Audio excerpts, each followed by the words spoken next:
Somewhere on the Eastern Front, Ukraine, 2024, a Russian T-72 is burning in a field. The vehicle that killed it is already gone. It fired, moved, and disappeared before the T-72's crew had time to identify the threat. The engagement lasted seconds. The vehicle that opened fire was not a tank. It did not have tracks. It had 8 wheels and a top speed of 120 kilometers per hour.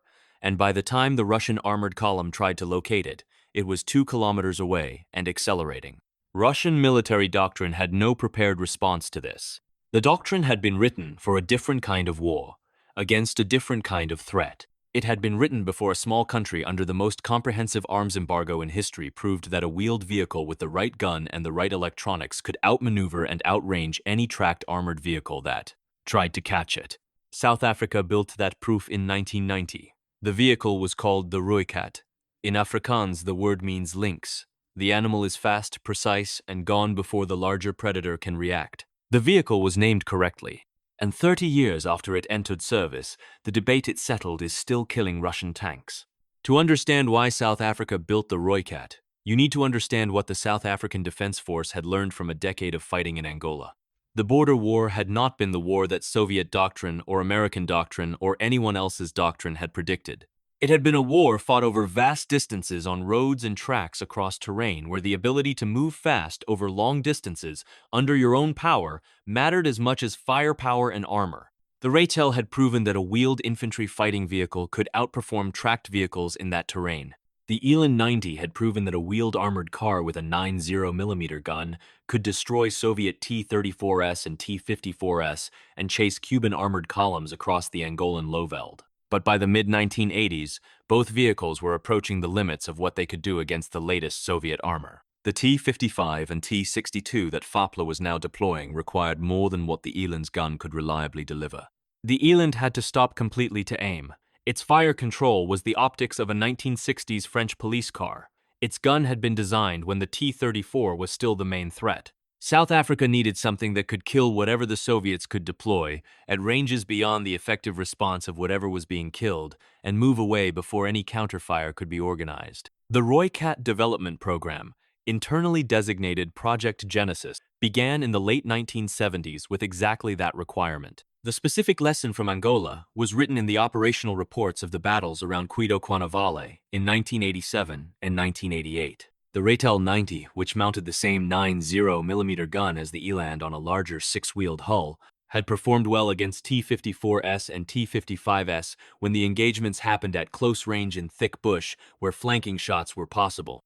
It had performed less well when forced to engage T-55S frontally at longer ranges in more open terrain, where the 90mm heat rounds penetration against the T-55's frontal armor was marginal, and the Ratel's inability to fire accurately while moving meant that every firing position was a stationary target.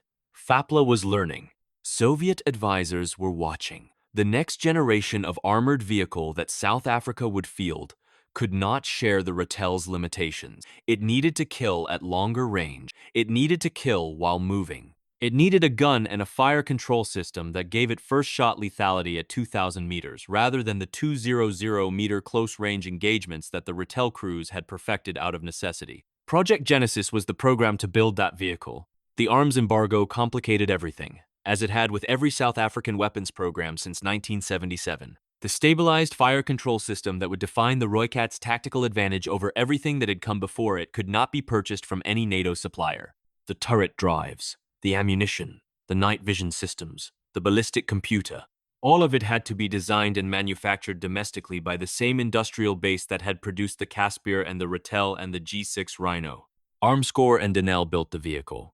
The gun was the GT4, a 7.6mm high-velocity automatic cannon developed entirely in South Africa, firing a range of ammunition, including armor-piercing fin-stabilized discarding sabot rounds at a muzzle velocity of approximately 1,200 meters per second. At that velocity, the penetrator arrives at the target faster than most fire control systems can complete their response cycle. The figure that matters most is the one that defines the Rooikat's entire tactical concept. At 2,000 meters range, the GT4 APFSDS round will defeat the side armor of a T-72 main battle tank. From the front, the geometry is more demanding. From the side or rear, The Rooikat's gun is lethal at any tactical range. The vehicle was designed to never present a Russian tank with a front aspect shot. It was designed to be somewhere else before that shot became necessary. The vehicle that emerged from the development program entered South African service in 1990. It weighed 28 tons in combat configuration. The hull was welded steel with a frontal arc sufficient to defeat two 3mm cannon fire and shell fragments, but not designed to stop main battle tank rounds. The Rooikat's protection was never intended to be its primary survival mechanism. Speed was. The engine was a turbocharged diesel producing 563 horsepower, driving 8 wheels through a fully automatic transmission, giving a top road speed of 120 kilometers per hour. That number requires context. A T-72 main battle tank has a maximum road speed of approximately 60 kilometers per hour, and its operational speed across country is considerably lower than that. A T-80, the most capable Soviet tank, reaches 70 kilometers per hour on road and substantially less across terrain. The Rooikat at 120 kilometers per hour on road can move between firing positions faster than any Russian main battle tank can change its targeting solution. Off-road, across the terrain types that define the Southern African operational environment and that define significant portions of the Ukrainian operational environment, the 8-wheeled platform demonstrated a consistent advantage over tracked vehicles in terms of sustained cross-country speed, fuel consumption, and mechanical reliability. Operational range without refueling was 700 kilometers. A Rooikat could leave its base, engage targets 300 kilometers away, and return without requiring a logistic stop that would create a vulnerable signature on the battlefield. The fire control system is the component that separates the Rooikat from every earlier South African wheeled combat vehicle. The Eland 90 had to stop to fire accurately. The Ratel 90 had to stop to fire accurately. The doctrine built around those vehicles assumed that engagements would happen in covered terrain, at ranges below 1,000 meters, where the ability to halt briefly was not a critical tactical disadvantage. The Rooikat changed all of that. Its fully stabilized gun and sight system, developed domestically by Eloptro and integrated by Denel, allows the vehicle to engage targets accurately at full road speed. The commander can identify and designate a target while the vehicle is moving. The gunner's stabilized sight maintains lock on the target regardless of vehicle movement. The ballistic computer accounts for vehicle motion, target motion, range, temperature, and barrel wear in real time. The gun fires, the round hits, the vehicle is already accelerating toward its next position. This sequence, which the Rooikat can complete in the time it takes a T-72 crew to complete their targeting cycle, defines the tactical reality that Russian armored doctrine has no prepared answer for in Ukraine. Not because the Rooikat is in Ukraine. It is not. But because the vehicles that are in Ukraine, the wheeled tank destroyers and infantry fighting vehicles that France and Sweden and other NATO members have provided, operate on the same principle that the Rooikat proved 3 decades ago in South Africa. Identify from range, fire accurately while moving, relocate before the counter-fire cycle completes. Do not let the enemy complete the targeting solution. The Soviet doctrine that defined Russian armored doctrine for decades was built around a different assumption. Soviet wheeled armored vehicles, the BRDM series and the BTR family, were designed to screen and support tracked main battle tanks, not to fight them. The BRDM-2, the Soviet-wheeled reconnaissance vehicle, carried a 14.5mm heavy machine gun capable of defeating infantry and light vehicles. Against another armored vehicle with a serious gun, the BRDM had nothing.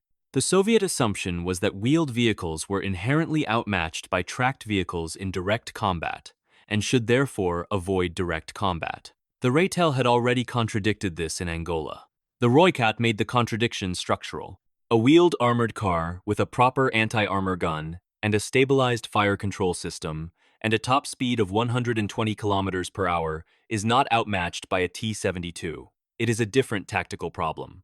The T-72 is built to fight a symmetric opponent. The Rooikat was built to be an asymmetric one.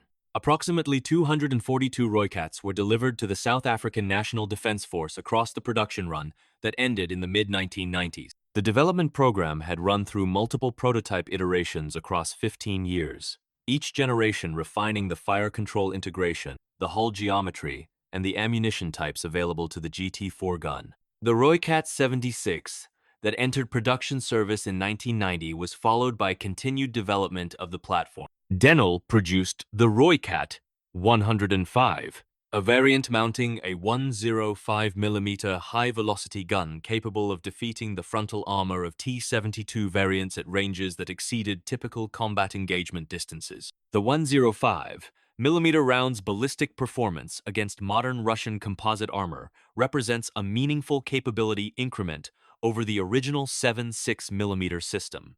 Neither the Rooikat 76 nor the Rooikat 105 found export customers willing to commit to the platform. The procurement decisions that rejected it were made when the conventional wisdom still held that tracked armor was the only credible solution to the problem of fighting tracked armor. That conventional wisdom is now being revised, in real time, in the fields of eastern Ukraine. The vehicle entered service as the border war was ending. It did not see the combat in southern Angola, for which it had been conceptually developed, arriving just as the political settlement that ended both the border war and the apartheid state was concluding. The historical irony is precise. South Africa built the most capable wheeled tank killer in the world at exactly the moment when it no longer had a war to use it in. The Rooikat has deployed on United Nations peacekeeping missions in the Democratic Republic of Congo. It has been evaluated by foreign military delegations from nations that eventually chose other platforms. It remains in South African service today, refurbished and updated across multiple midlife improvement programs, its fire control systems upgraded, its communications modernized, its operational effectiveness substantially improved over the original 1990 production standard. South Africa's Denel developed a 105mm variant, the Rooikat 105, which increases the vehicle's armor penetration capability to levels that comfortably defeat the frontal armor of most Russian main battle tanks at typical engagement ranges. As of 2026, the Rooikat 105 has found no export customer. Every nation that evaluated it found reasons to choose a tracked alternative. The debate that is now being settled in real time on Ukrainian battlefields was not a debate those procurement decisions were willing to have. In February 2022, Russia invaded Ukraine with the most modern tracked armor it possessed. The T-72B3 and T-80 BVM were the most capable production tanks in the Russian ground forces inventory. They were expected to advance rapidly against Ukrainian defenders who lacked the anti-armor capability to stop them. What Russian planners did not fully account for was the speed with which Ukraine's partners would supply wheeled anti-armor systems and the speed with which Ukrainian crews would demonstrate the tactical concept that wheeled mobility combined with accurate long-range fire was not merely viable against Russian armor, but in certain terrain conditions actively superior to it. The French AMX-10RC, a six-wheeled armored car carrying a 105mm gun with a stabilized fire control system, arrived in Ukraine in 2023. Ukrainian crews reported engaging and destroying T-72 tanks at ranges where the T-72 crew could not effectively respond. The vehicle moved after each engagement before the Russian counter-battery cycle could complete. The tactical sequence was identical to what the Rooikat had been designed to execute 30 years earlier and 10,000 kilometers away. The debate about whether wheeled anti-armor systems could survive and operate effectively against Russian main battle tanks was not a theoretical debate anymore. It was being answered in Zaporozhye and Kherson and Kharkiv, in fields where burning Russian tanks marked the positions that wheeled vehicles had visited and left before anyone could do anything about it. The Rooikat remains in South African service. Its intended replacement has not been contracted. The South African National Defense Force operates it in reduced but functional numbers. The vehicle's maintained at a serviceability rate that reflects genuine operational value rather than institutional inertia. The vehicle that the world's major armor manufacturers ignored in 1990 is not the vehicle they are ignoring today. France delivered Caesars and AMX-10RCs to Ukraine and watched the wheeled anti-armor concept validate itself against Russian armor in real time. Every nation that is now evaluating wheeled tank destroyers for its own force structure is evaluating a concept that South Africa proved under combat conditions in Angola before any of them were paying attention. There is a particular pattern in the history of South African military technology that repeats itself with enough consistency to be considered a principle rather than a coincidence. A country under comprehensive international sanctions, cut off from every conventional defense supplier, facing a real threat from real Soviet equipment on real terrain, builds the solution that everyone else said was impossible. The Caspier proved that a V-hull mine-protected vehicle could be built from commercial components and would outperform every purpose-built APC in the world at the specific task of surviving a buried anti-tank mine. The G6 Rhino proved that a 155mm gun could operate effectively from a wheeled platform at ranges that defeated Soviet counter-battery systems. The Rooikat proved that a wheeled armored car with proper fire control could kill Soviet main battle tanks at operational range while moving. In each case, the proof was dismissed, ignored, or not purchased by the militaries that would eventually need exactly the capability it represented. In each case, the capability proved itself again in a different war, in a different decade, against the same fundamental problem that South Africa had already solved. On a Ukrainian battlefield in 2024, a Russian tank commander searching for a vehicle that fired at him and vanished is not encountering something new. He is encountering something South Africa built 30 years ago, refined over a decade of development, and operated for 3 decades while the rest of the world was not paying attention. The Lynx strikes. The Lynx moves. The Lynx is already somewhere else.